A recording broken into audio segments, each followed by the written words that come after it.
Hello everyone, welcome to J Who Crochet. I'm Reggie, and today I am here to show you how to crochet this triangular shawl using the assigned pulling method. Now, if you don't know what assigned pulling is, I will link my previous video talking about it in the description box below, and you can go watch that video and understand what this method is all about. Essentially, what we're going to do is make this shawl that is a very simple triangular shawl. It is a very easy, beginner-friendly pattern. And along the shawl, every once in a while, you will have these random pops of color. And the way we make them is very, very easy. So stay with me and I will show you everything you need to know in order to make this shawl. Before we begin, please don't forget to give this video a thumbs up. And if you're not yet subscribed to my channel, I would very much appreciate it if you hit that subscribe button. To begin making the shawl, you will need some kind of yarn. I am using Yarn Bee Authentic Hand Dyed. This is yarn bought on Hobby Lobby, but you can very much use any yarn that has more or less the same specs. And what I mean is, you need a fingering weight yarn that about a third of it is a different color than the rest. So it doesn't have to be hand-dyed yarn, but it is easier to find hand-dyed yarns that are dyed this way. However, there are several big box yarns that you can find that are also dyed in this method. The one that I'm using is in the color Supernova, and it is mainly white and has a splash of color on a third of it, as I've said, and the color is sort of like rainbow colors. But I also have another colorway of the same yarn, and this one is called Nosy Posy. And also here, the yarn is divided into three, so there are three sections and each third is dyed in a different color. This kind of yarn will be good for that project as well. All you have to do is choose which one of the thirds is the third that you're going to use for your puff stitches, and then that color will be the color that is more enhanced in your project. So get your yarn together, and you will also need a crochet hook, of course. As I've said, we are using fingering weight yarn. That is a 1 in the scale of the yarn bases. It is a number 1 fingering weight yarn, or what we call sock yarn. And I'm going to use a 4mm hook with it.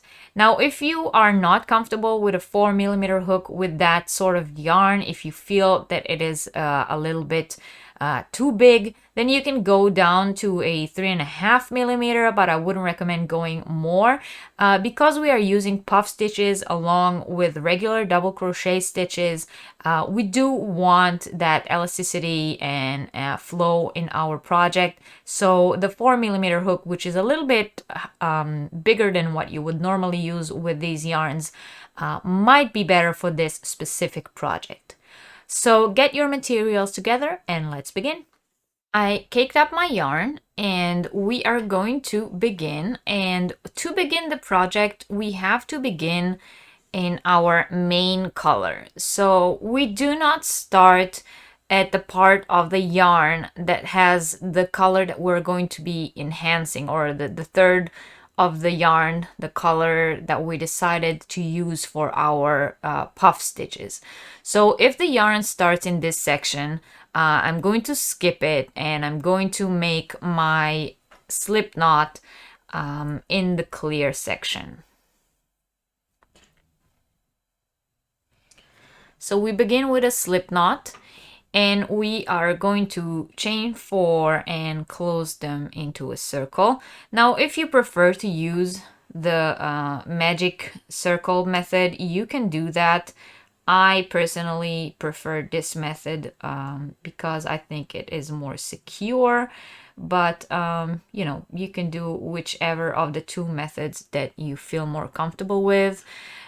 We are only working our first row into that circle. So once you have that little ring ready, we are going to chain 1, and then we will work 6 double crochets into that circle or loop that we created here.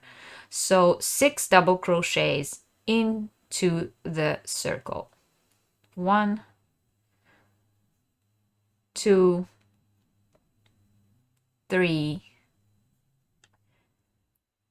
Once we have 6 double crochet into the ring, we're going to chain 2, and that would be our point, the point of the triangular shawl.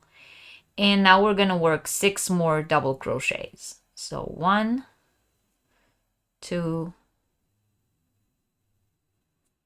3,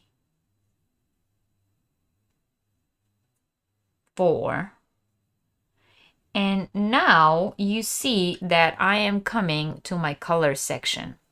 So every time we hit the color section in our yarn, no matter where we are at our work, we are going to make a puff stitch.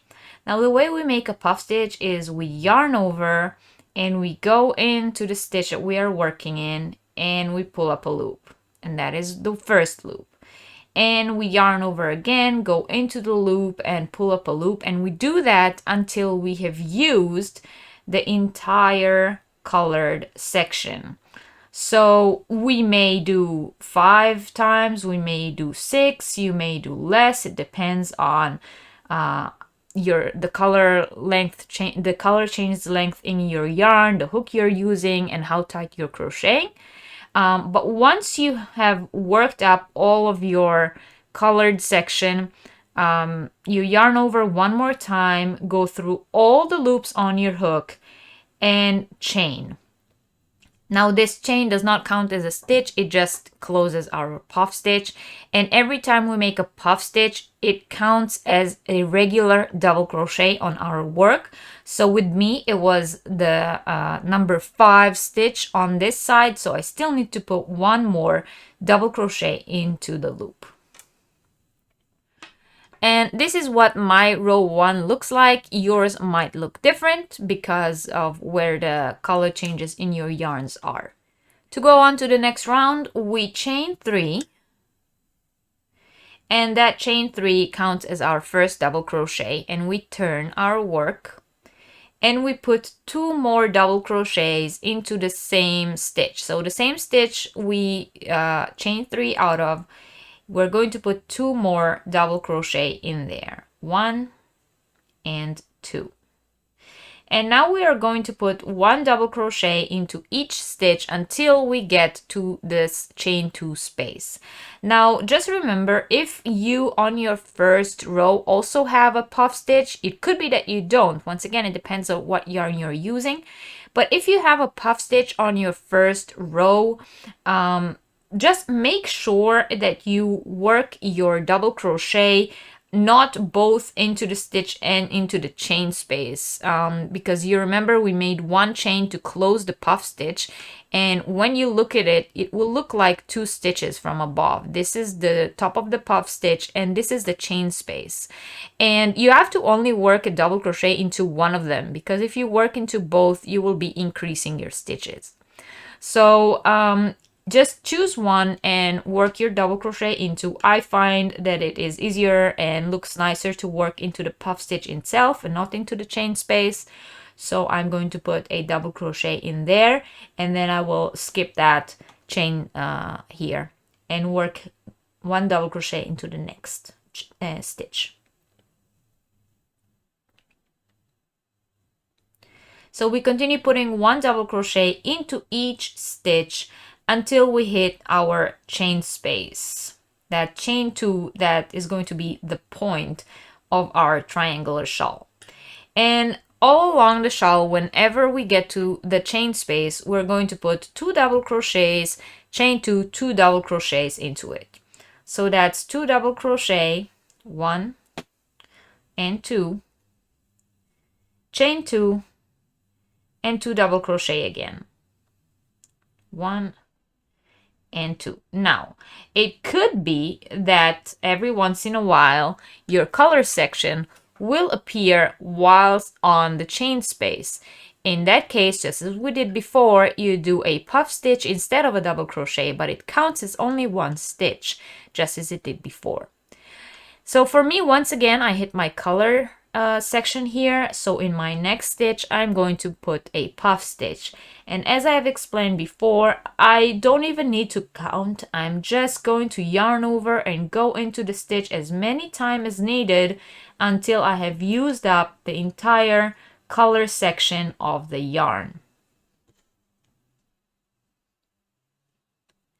And at this point, I'm going to yarn over and go through all the loops on my hook and chain one. That chain one does not count as a stitch. And for the remainder of my row, I'm going to put one double crochet into each stitch until I get to my very last stitch of the row. And once I get to the last stitch of the row, I'm going to put 3 double crochet in there. So 3 double crochets all into the same stitch.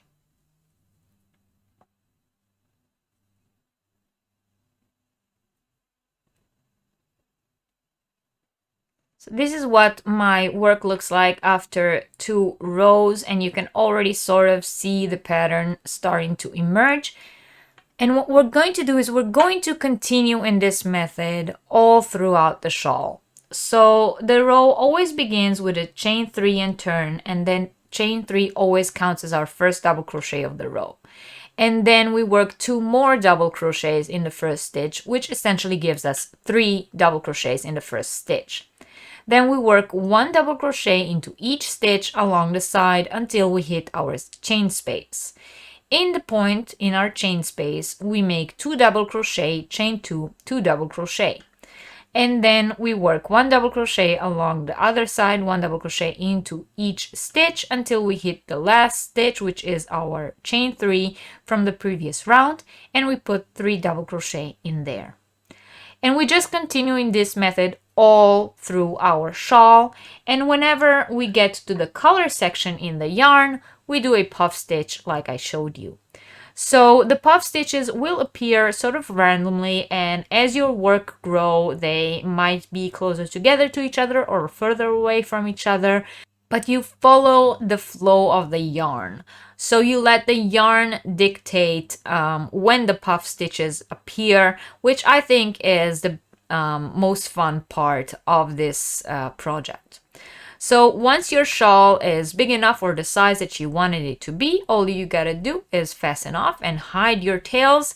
If you want, you can add a border in a different color or in a color that's coordinating with your enhanced color, or just a plain color that, you know, to add a nice border. But I did not add a border to mine. I thought that it was better to leave it as is and let the colorful puff stitches speak for themselves.